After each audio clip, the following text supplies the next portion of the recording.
Hi everyone and welcome to the Ultimate Crochet Workshop. My name is Julia and today we're going to talk about what is crochet, how to crochet, what are the stitches, what do you need for crocheting, what are the different yarn and wool types, what is blocking, and so on. So let's get started.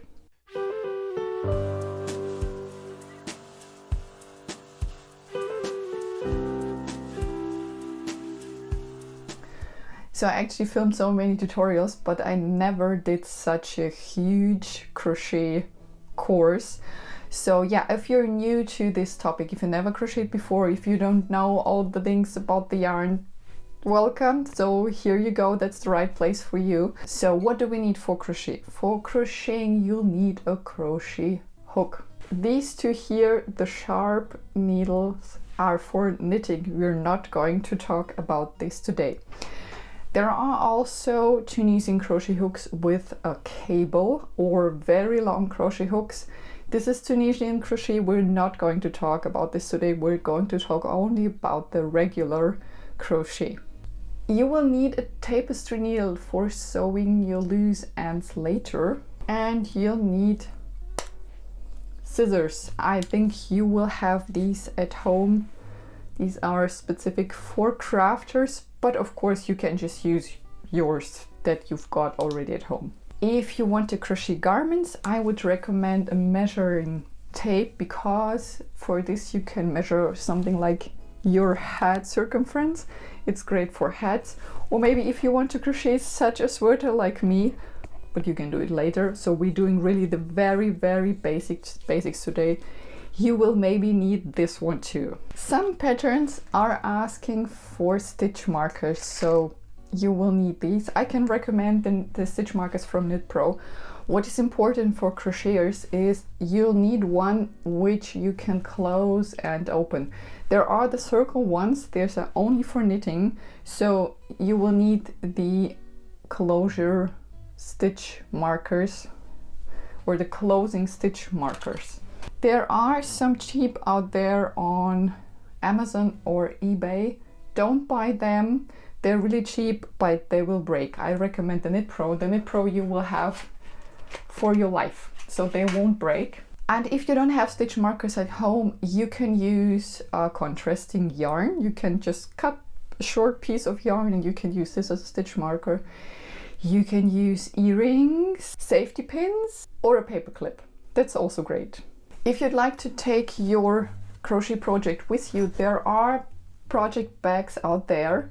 So in our Crafters universe, we've got these great bags, but you can use any bag you have got at home, any tote bag, whatever, whatever you like. So crocheting is for total beginners usually easier than knitting, because of course you've got only one hook, not two needles. And you don't have to make swatches or calculate your gauge or whatever. Usually when crocheting you see your result and you just can hold it to your body or to your head and see if it fits or not. So you can shape your crochet project during the process. You don't have to calculate that much in the beginning. If you're doing mistakes, it's much easier to correct them rather than knitting. So yeah, I would recommend for total beginners crochet. So when crocheting, we are creating fabric, something like surfaces, and this way we are doing this in rows. We are crocheting in rows, and we're creating shapes like hats if we're working in rounds. And also something like the sweater is also done in rounds. You can crochet nearly everything. You can do toys, decoration, jewelry, stuff for babies, stuff for your home, containers, nearly everything. So it's so much possible. Even like paintings done with color changing techniques are possible. The big advantage compared to sewing is when you're crocheting you can finish your project while doing, and you don't have to sew it afterwards. That's also a great thing that I like a lot.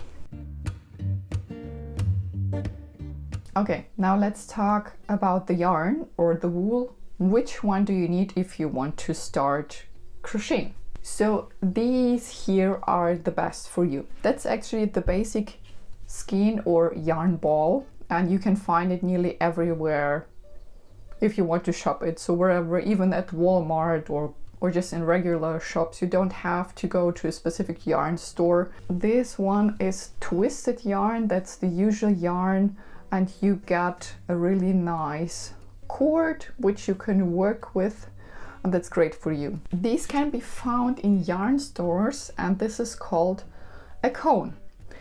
And this yarn here is a ribbon yarn. It's a knitted yarn by machines with little needles, so you can't even see the stitches, and this will give you a ribbon yarn, a ribbon cord, and you can work with this also. That's great. These skeins here are made mostly by hand dyers, and you should not buy these if you're a beginner, because you can't work out of this type of skein. You will need a yarn or 2 yarn winders, a big one and the second one to yarn and to make your cake.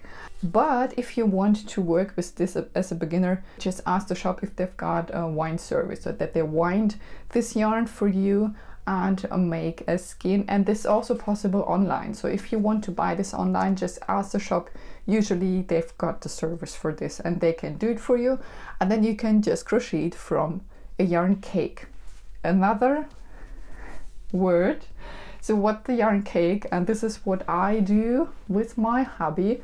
This is a yarn cake. Look at this. Isn't that gorgeous? Oh, I love them so much.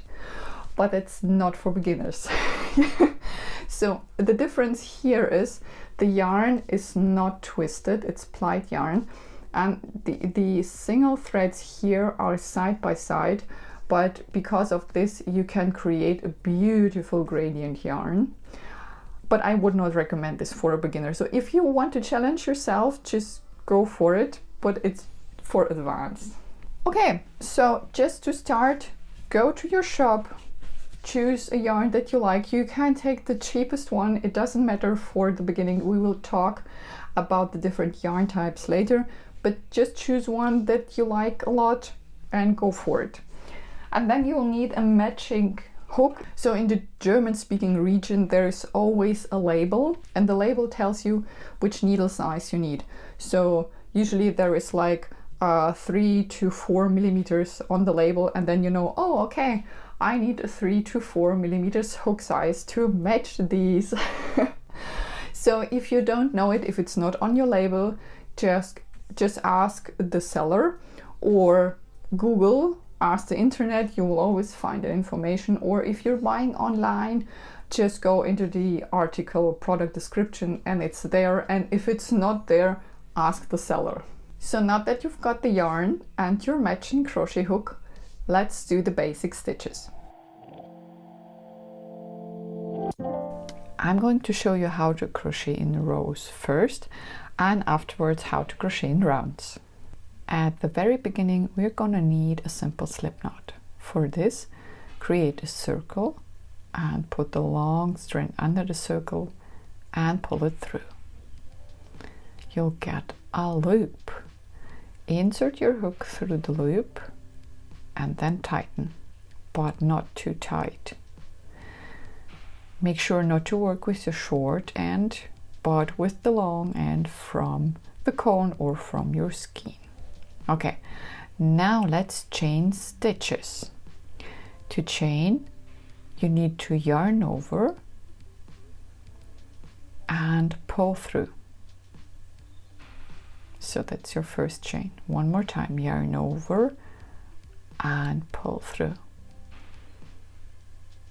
And continue this way until you've got the number of chain stitches that you need for your pattern.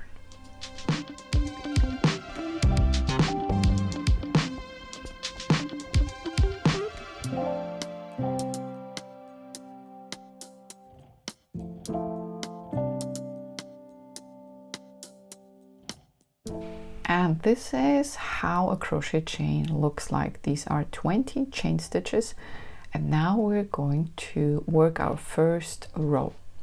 For this, chain 1 at the very beginning, we will need this as a height for our first stitches, and we're going to crochet the very basic stitch, the single crochet. And for this, stitch your hook through the second stitch from hook. This is only at the beginning. Then yarn over, pull up a loop, and you've got 2 loops on your hook. Now yarn over and pull the yarn through all the loops on your hook, and this will give you a single crochet. So these are American terms. And one more time, go through the next stitch, yarn over, pull up a loop, you've got 2 loops on your hook, yarn over and pull through 2. Another single crochet. Yeah, and continue this way across the row to crochet more single crochets.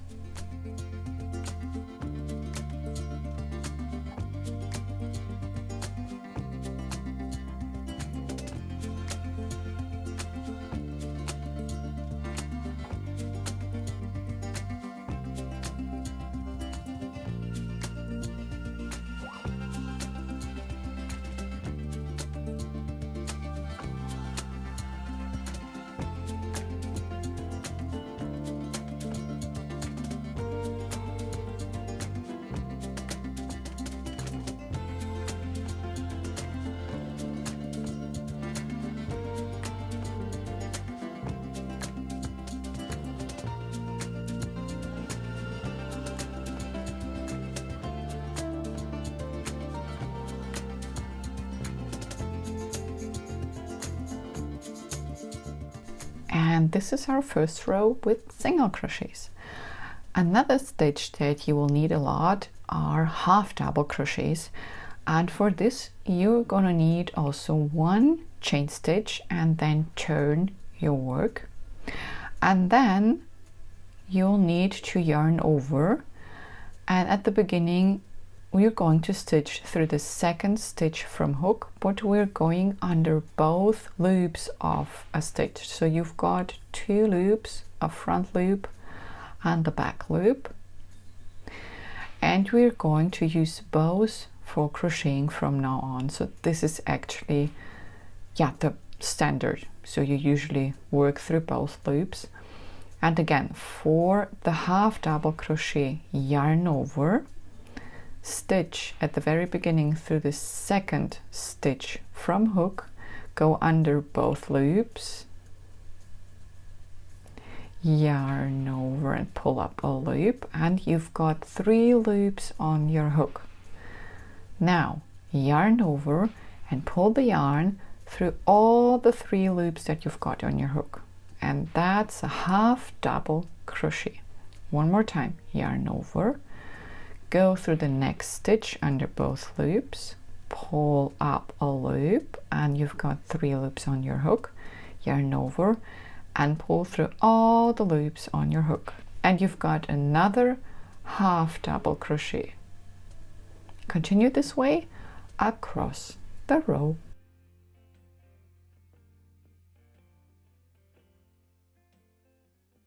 So here's an example of what you can do with half double crochets. So you can create a ribbing knit look, and it's super simple, but we're not going to do this today. It's just to show you what you can do with different types of stitches. And here I'm just going to finish this row with my half double crochets, and then we'll meet again. And this is our half double crochet row. Another stitch that you'll need a lot is the double crochet, and for the double crochet and to reach the height we're gonna need to chain 2 stitches. You will see people chaining 3 stitches for a double crochet. This depends which tension you've got. So if you've got a high tension, I would recommend to chain 3. My tension is really low, so therefore I'm chaining only 2 stitches. Now for the double crochet, yarn over, and we're going through the second stitch. So from the first stitch there is already a double crochet, and now we're stitching through the second stitch and pull up a loop, and you've got again your 3 loops on your hook. Now yarn over and pull up only through 2. You've got 2 loops left, and then yarn over and pull through 2, and this will give you your first double crochet. Okay, one more time. Yarn over, go through the next stitch, pull up a loop. You've got 3 loops, pull through 2 and pull through 2, and there you go, another double crochet. And yeah, continue this way across the row.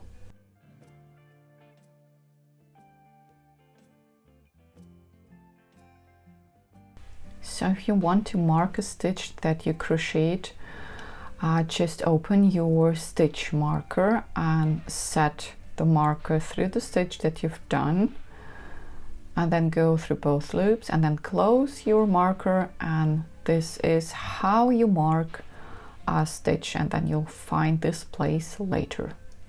In crochet there are also increases and decreases. So what is that?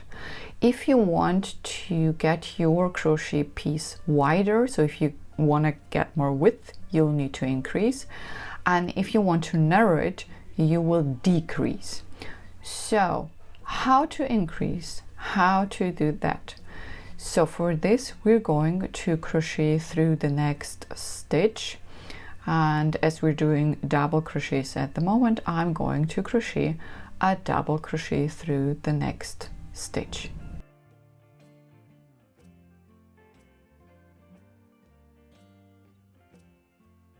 And then I'm going to crochet a second double crochet through the same stitch.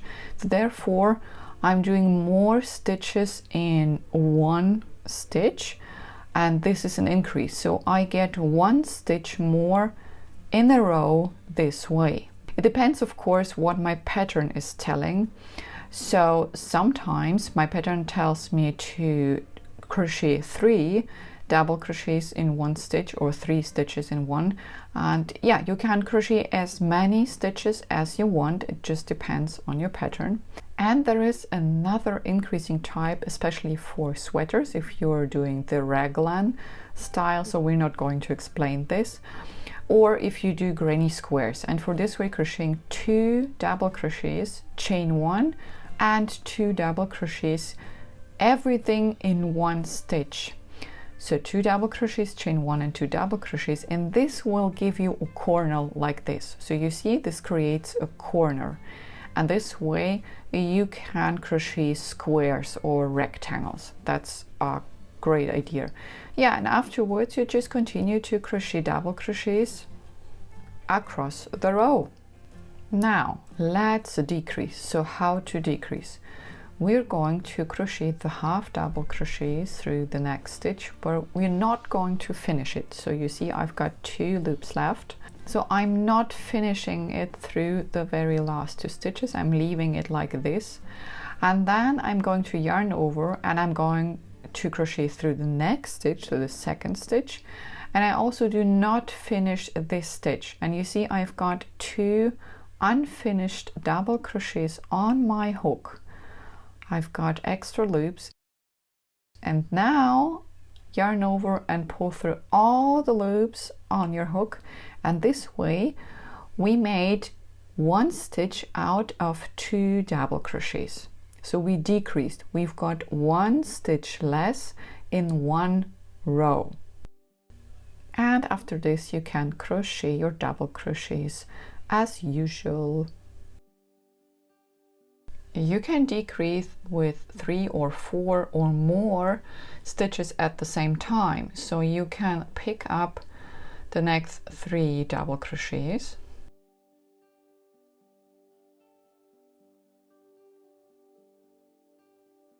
and then you've got them all unfinished on your crochet hook.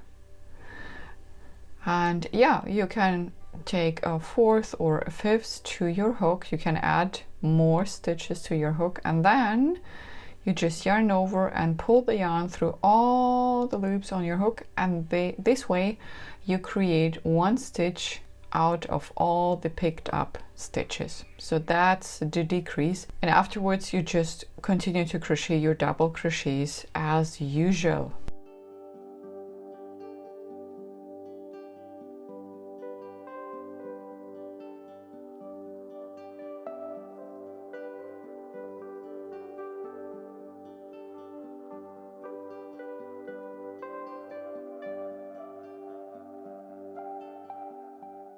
Now let's crochet in rounds. For this I'm going to join this stripe to a circle and we're going to slip stitch. So make sure to crochet at the very top of these 2 chain stitches and stitch through the stitch and then yarn over and pull the yarn through all the loops on your hook, and this is a slip stitch. And now let's chain again 2 stitches for the height of our double crochets, and then yarn over and stitch through the next stitch and crochet your double crochets as usual.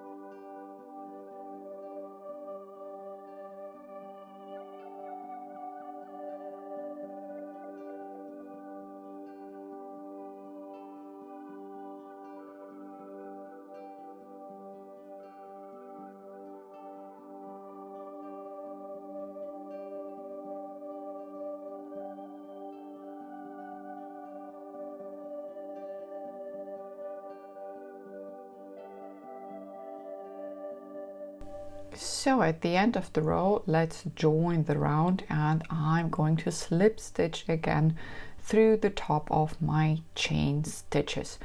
And this is how to join a round.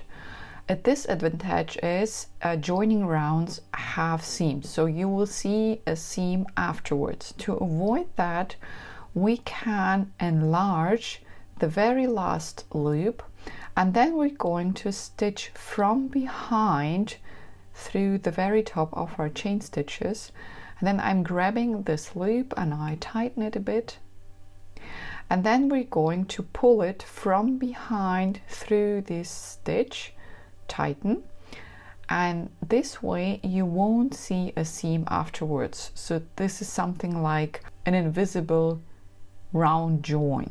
So what I like to do is to work in spiral rounds. So what are spiral rounds? Actually, you don't start and you don't finish a round, and you're working in spirals. So you just crocheting, crocheting, crocheting, crochet. And to show you this, we are going to crochet single crochets. I think this will be the simplest for you. So just stitch through the same stitch, pull up a loop and pull through 2 one more time, stitch through the next, pull up a loop, yarn over and pull through 2, and continue to crochet single crochets across the round without a beginning and without joining a round.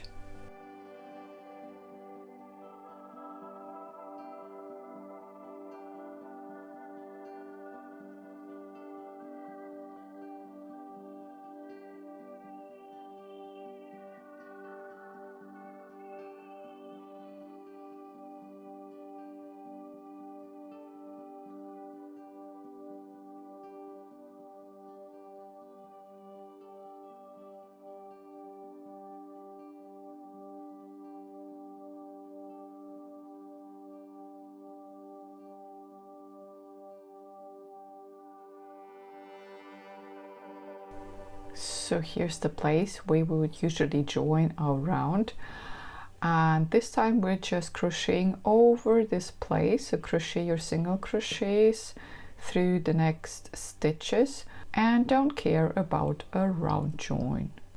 So crocheting in spiral rounds will give you a nice looking work, especially for sleeves or cuffs or socks, so you will get a nice project, a nice look. Now let me show you how to finish your work and how to sew your ends. For this, cut the yarn and leave a longer tail for sewing. This is more convenient. And at the end, especially when you work in spiral rounds, you've got a step. And to avoid that, I like to slip stitch. So slip stitch through the very last stitch and pull the yarn through your loop and then tighten.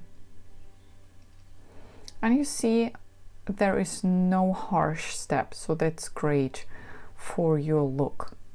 Now let's take your tapestry needle and we are going to sew on the inside, so make sure to turn your work inside out. And then we're just going to hide our thread in our work, and for this we're just stitching through the stitches on the inside. Make sure you're not stitching to the outside, so it should be invisible, and we're just stitching through the stitches on the inside in one direction, and then pull the yarn through these stitches and make sure that your tension is really low. So if you're pulling the thread too tight, it won't look nice. So therefore make sure it's really loose, and then skip the very last stitch and stitch through the stitches backwards. So it does not have to be the perfect or the very same way, but just in the same direction, and then pull the yarn through these stitches and also make sure it's very loose, and then you can cut the yarn. And this one is done. So actually you're doing this all the way for every project, so it doesn't matter which project you're doing, and then it's hidden, so it's gone, you can't see it any longer. And you can do this also with your second strand, but first let's sew the opening from our row, so from the flat fabric. So we're just stitching at the opposite side, and then you're going back to the beginning, to the front side, and then again to the back side. So we're just sewing this to join it to a circle, and therefore you get something like a cuff. So yeah, that's actually a tutorial how to do it, how to do a cuff. And afterwards you will just sew it like we did before.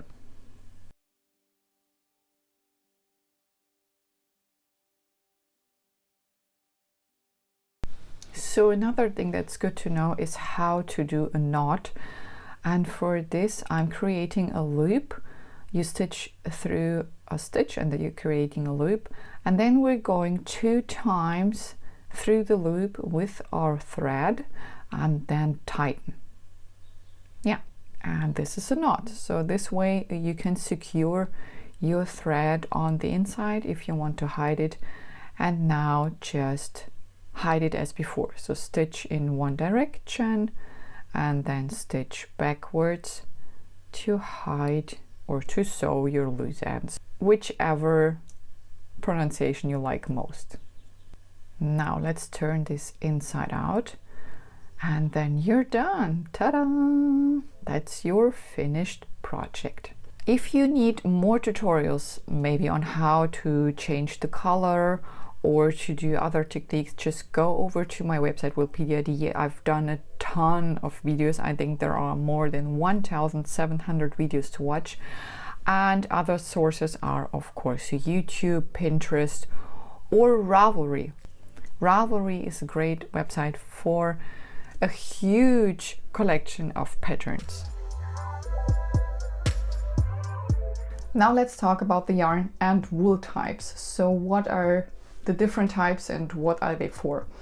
The most common sorts of yarn are plastic yarn, animal source yarn or wool, and plant-based yarn. So plastic yarn is like polyacrylic or polyamide, and they're super cheap. They're easy to care for, so you can just throw it in your washing machine with all the other garments that you've got, but don't wash them too hot, maximum 30 degrees Celsius. So they're just easy to work with, easy to wash, and they are just great for decoration, for toys, for blankets, for whatever. What I would not recommend to do with them if you want to wear them on your skin, because under polyamide or polyacrylic you will sweat a lot and this will be smelly. The other thing is it's not biodegradable, so it will be in our nature forever. Then there's the animal source yarn or wool, and the most common is the merino wool. Merino, another word, that's a sheep breed, and their fibers are very soft. So the most people like merino wool if they're talking about sheep wool. There are of course also other yarns from like alpaca or cashmere or whatever, but we're just going to talk today about the sheep wool or sheep yarn. So merino wool is magical, and I mean it. It's really magical because you don't have to wash it. You don't. It does not smell and you do not sweat under it. So it can take up all your moisture and it can give moisture back to your body if you need it, and it will not smell like under polyacrylic. Sometimes, so if you're wearing like a sweater made from merino wool, maybe after a month you've got the feeling that it does smell. Or maybe you were out with your friends, you were having a party and all the guys were smoking or whatever. You've got maybe a lot of perfume and you want to get rid of it. The only thing that you have to do, you just hang it for one night, just hang it outside to get fresh air, that your sweater will get fresh air, and then the next day it will be fine. It will be great. Also, a thing is, if you got sweaty feet or smelly feet, most of the people swear that the merino wool socks or socks made from merino wool are the thing. So if they wear it, they don't want to wear anything else. They don't want to go back to usual socks again. Yeah. But if you have to wash your work, so your sweater, let's say it's really dirty.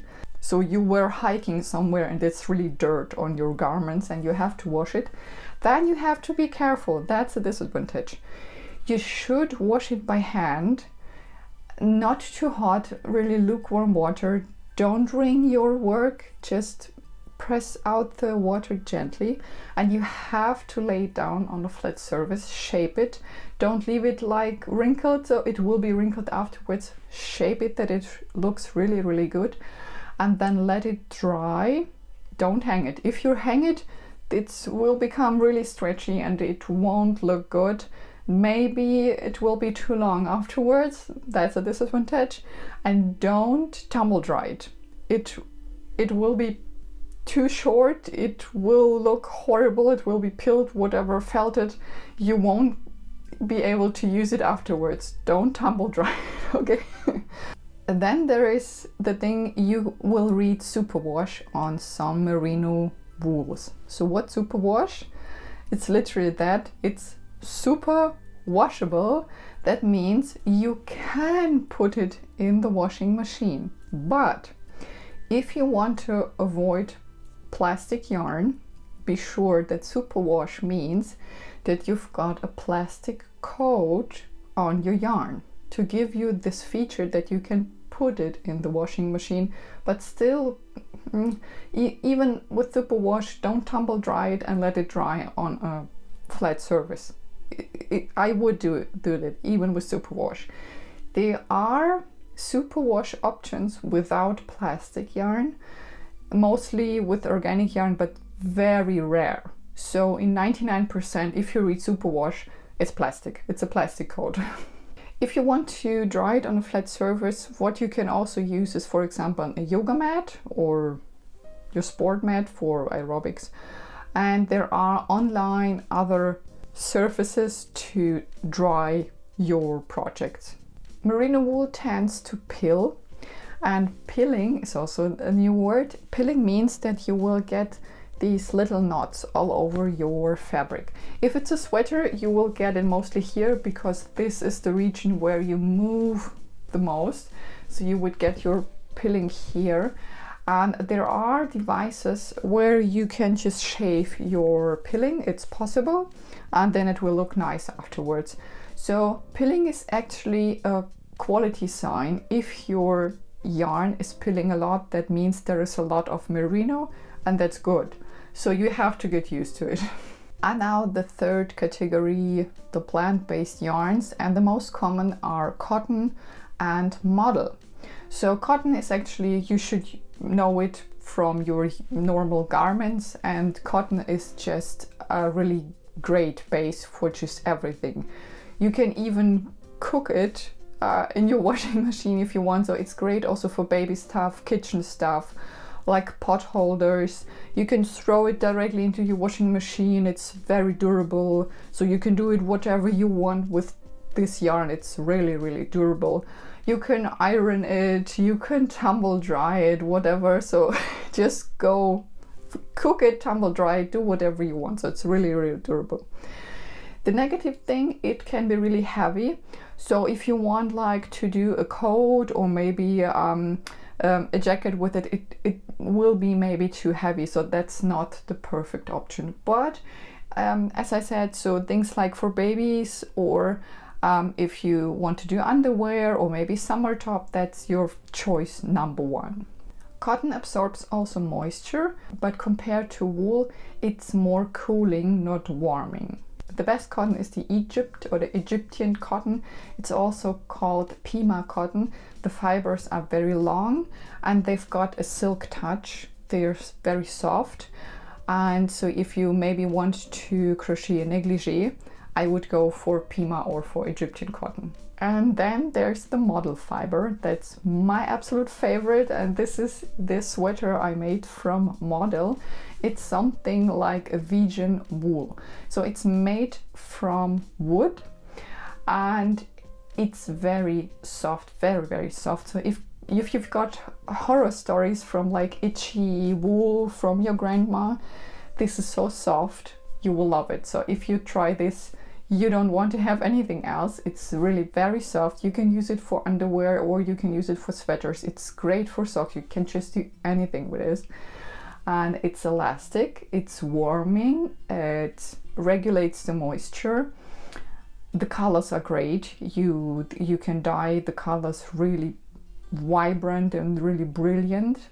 And it's super easy to care for. The crocheters who use Modal, I know they just throw the Modal stuff with their other garments in the washing machine. They wash it like normal, they put it in a tumble dryer, they dry it on the usual rack, so you don't have to do all the fancy drying things. But still, I would recommend to hand wash and to dry it on a flat surface, actually, because you will have they will be durable for the longest time. You know, you've got your project longer if you care better for it. But if you're lazy, you can just throw it in the washing machine and in a tumble dryer. Yeah, so it's actually, it combines like a cotton and wool, and then you've got all the pros.